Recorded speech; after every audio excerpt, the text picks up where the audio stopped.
Welcome students, we are going to start with our second lesson, that is the living world. Earlier we have completed our first lesson, that was natural resources, air, water and land. So what is that present in this lesson? What things we are going to study, that also we'll see now.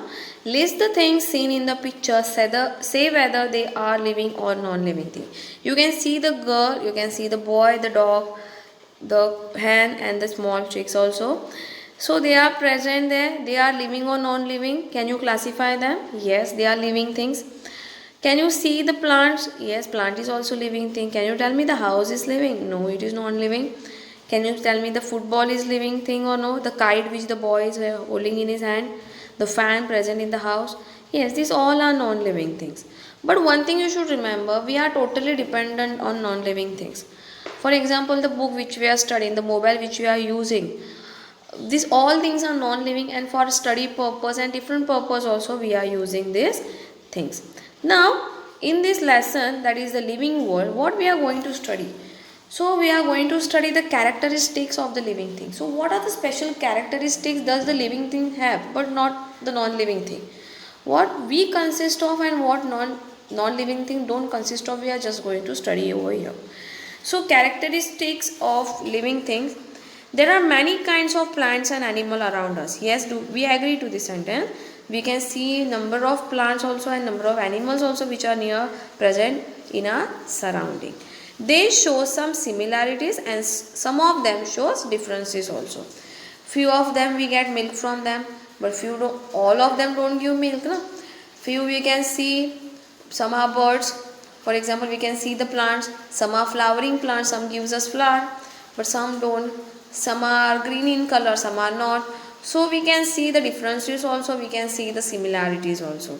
Yet with the help of the certain features, we can tell that they are all living things. So one thing we should understand, there are some certain features which we are going to study now.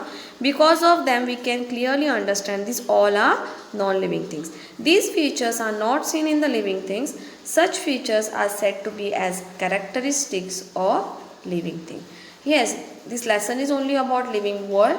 So we are going to see about them itself. We are not going to study about non-living thing right now.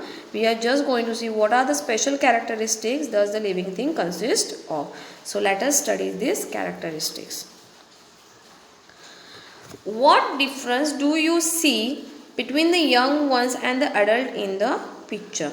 Can you tell me what are the difference we can see in this young one and the adult one?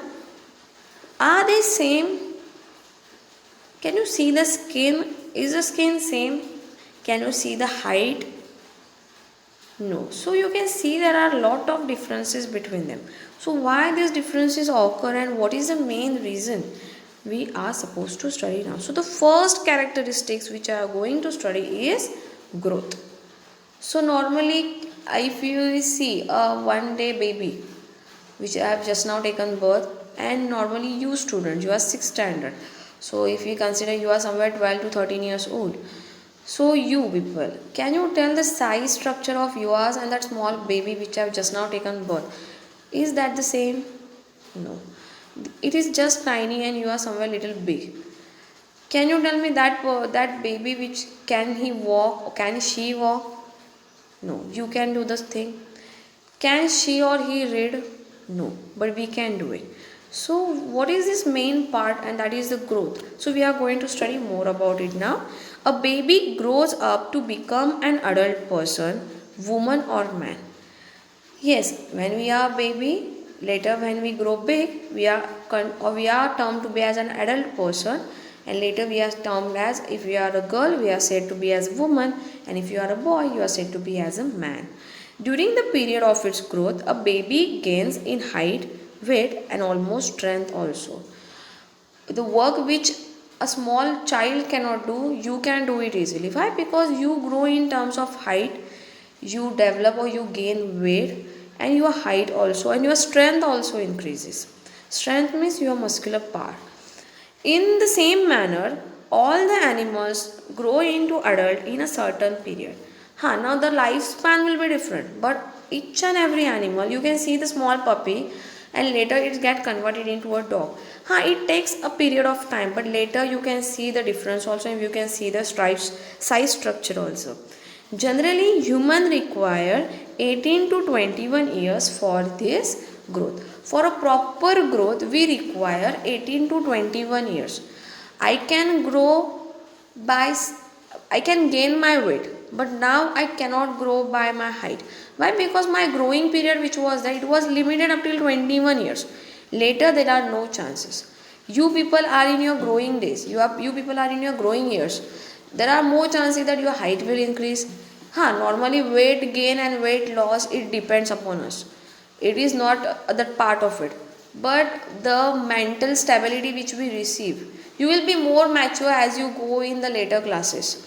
So human requires 18 to 21 years for their proper growth in terms of height and the mental stability. I am not speaking about the weight, because weight can increase and it can also decrease. Okay, find out how long it takes for the young one of the hen, cows and duck to grow into adult. Can you just find out how long it takes for an hen, the cows and for dogs to grow into adult? It will be your work now. It is your activity. I want to see how many of you are solving it. So, tie a thread to the tip of the potted sapling. You can see your two saplings over here, or you can see the one sapling present at the side. They have tied one thread, and they have tied in such a way you can see in a straight line. And later, after few days, if you observe in 15 days, just water that plant regularly and just keep it in sunlight. You can see the sapling have grown a little. And because of that growth, that thread which was stretched, now it is little loose. So what you can tell from this activity? Yes, you can tell from this activity that plants also grow. They are also consisting of the characteristics of growth. It is not about the animals and not about the human beings. Plants also consist of this characteristic, that is growth. So yes, plant is also one of the living thing. Though all living things grow, animals grow only for certain period. Plants on the other hand grow as long as they live.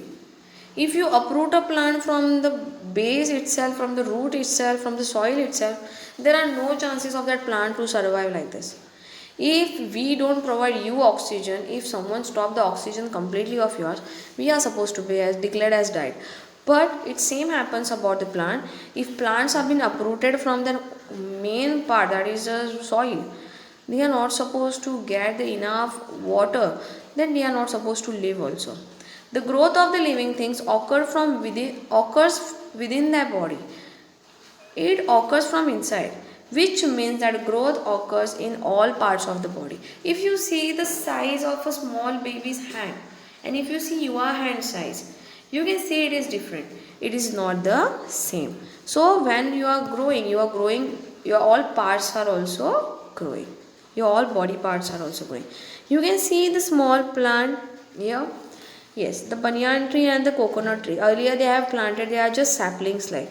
After few years you can see the coconut tree and you can see the banyan tree. But later the banyan tree have grown so big and you can see the coconut tree have grown so tall.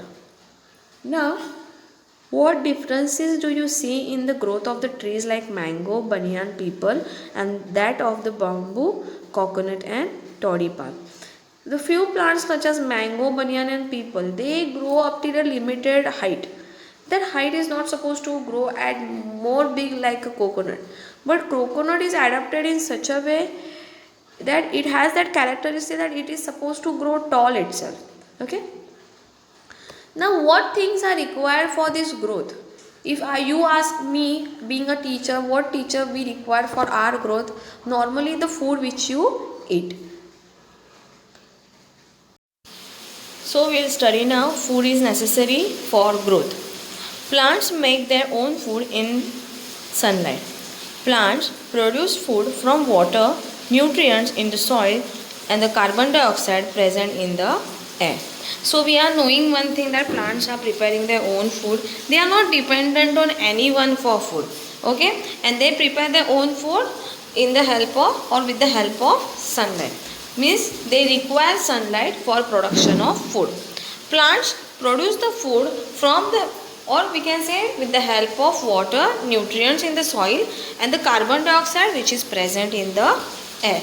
Plants don't require oxygen like us. It takes carbon dioxide which is necessary for their survival. It also utilizes the sunlight. It also requires water and nutrients which is been absorbed by the roots and passed on to the remaining parts of the plant. This process takes place in the leaves of the plants. It is brought about in the presence of sunlight with the help of chlorophyll in the leaves. Now do you know where the food production is done? Yes, food production is done in the leaves. And why the color of the leaves are green? Yes, the color of the leaves are green just because of this chlorophyll. And this chlorophyll helps the leaves to prepare their food.